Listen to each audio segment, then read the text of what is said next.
question one is with yourself, Annette, and the question is, we hear a lot about using data and insights in the social impact scene. Can you please explain what all of this means and what you are seeing in your travels? Sure. So essentially there's a lot of information out there. There's a lot of research reports and data sets. They're sitting in national statistics, organisations like the ABS here in Australia. They're sitting all across global and international organisations like the UN and universities. There's heaps of data and heaps of research. So using research to inform policy and programs is relevant to all sectors. It's not just social impact. It's government, business, charities, everyone really, wants to draw on this research and this data. Because there is common understanding that, and really, this is not just best practice, this is really common understanding that it is the best thing is to work your policy and your programs on evidence. And data is evidence. So we've got to start there. So the question is how to get access to this data. Once we have the data, then we can direct our funding and our services in social impact more effectively, because we'll know where the problem is and who to serve with our programs and services. So when we talk about data, there are three elements. One is what questions do we need answered, because we've got to set the parameters. Because there's so much information out there, we've got to define our questions. Then the next thing is, where do we find that data? Number two, where's the source? And then the third and really crucial piece is, how do we present that data? Some people talk about data design. So if you have a look, Julia, if you grab the picture on the CEFA is the ABS, from the ABS census. It's the socio-economic indexes for Australia, and it includes relative disadvantage and advantage, and education and occupation. So this is raw data. I'm just showing you all, this is what it looks like, right? Not sexy, and there are pages and pages of this stuff out there. This is raw data. So that is not, for most people, I know there's some exceptions, but most people aren't going to be that interested to trawl through this data.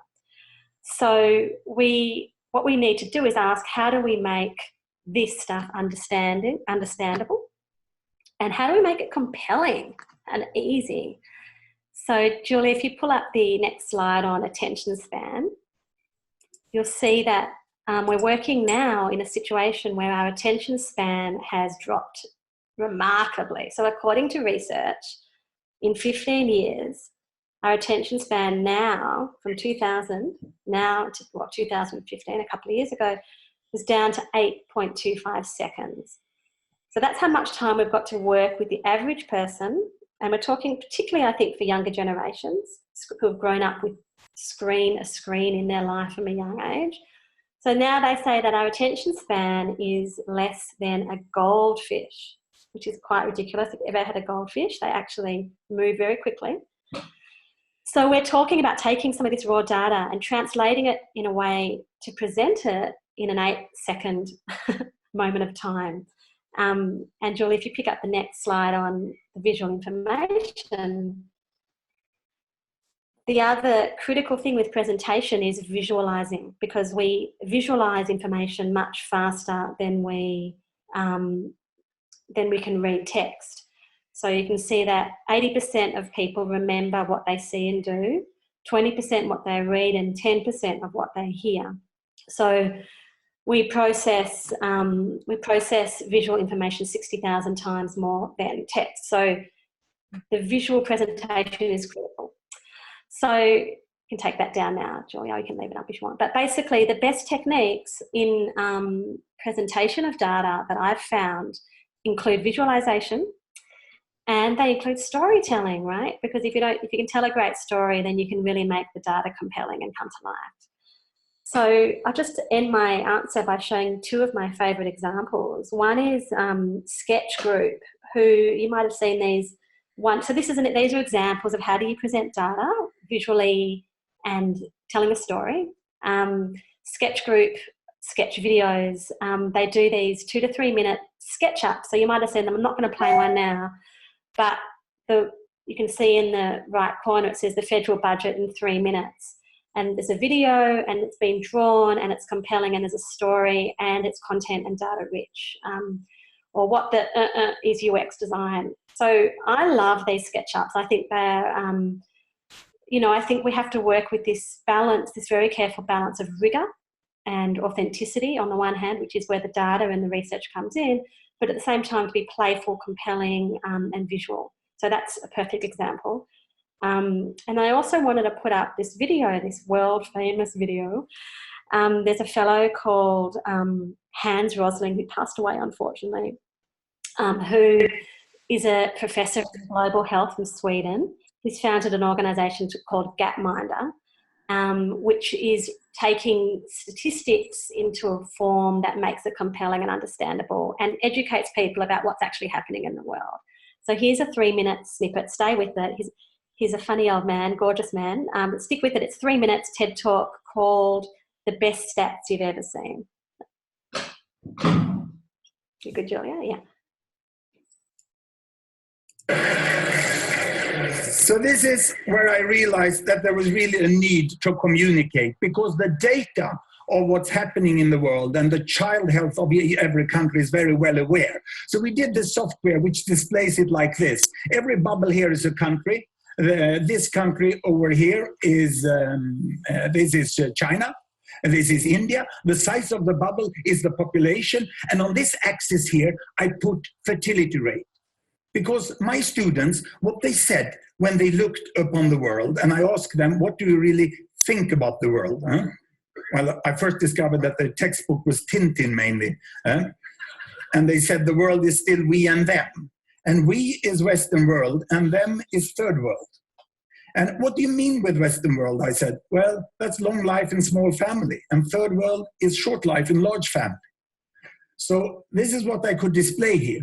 I put fertility rate here, number of children per woman, 1, 2, 3, 4, up to about 8 children per woman. We have very good data since 1962, 1960 about, on the size of families in all countries. The error margin is narrow. Here I put life expectancy at birth, from 30 years in some countries up to about 70 years. And 1962, there was really a group of countries here that was industrialized countries, and they had small families and long lives. And these were the developing countries. They had large families and they had relatively short lives. Now, what has happened since 1962? We want to see the change. Are the students right? It's still 2 types of countries? Or have these developing countries got smaller families and they live here? Or have they got longer lives and live up there?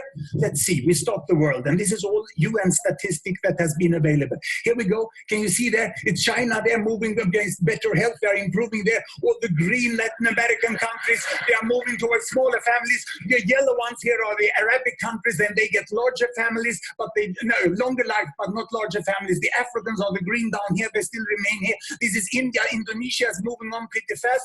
And in the 80s here, you have Bangladesh still among the African countries there, but not Bangladesh. It's a miracle that happens in the 80s. The imams start to promote family planning, and they move up into that corner. And in 90s, we have the terrible HIV epidemic that takes down the life expectancy of the African countries, and all the rest of the world moves up into the corner where we have long lives and small family, and we have a completely new world.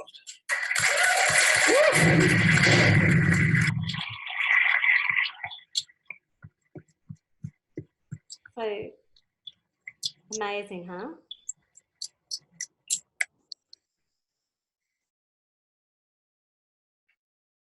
Great. Fantastic. 2.7 million shares on that one, views on that one too, Annette.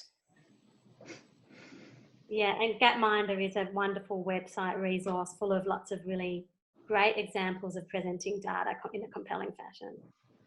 Great. Excellent. Thank you for sharing that. It's always great to see, exactly what you've just talked about come to life in terms of how can we make it exciting and that people can understand its value and see it visually. And I'm so excited to see what Insight Maps is going to bring to Australia, and in the future, a beautiful TED Talk as well, no doubt.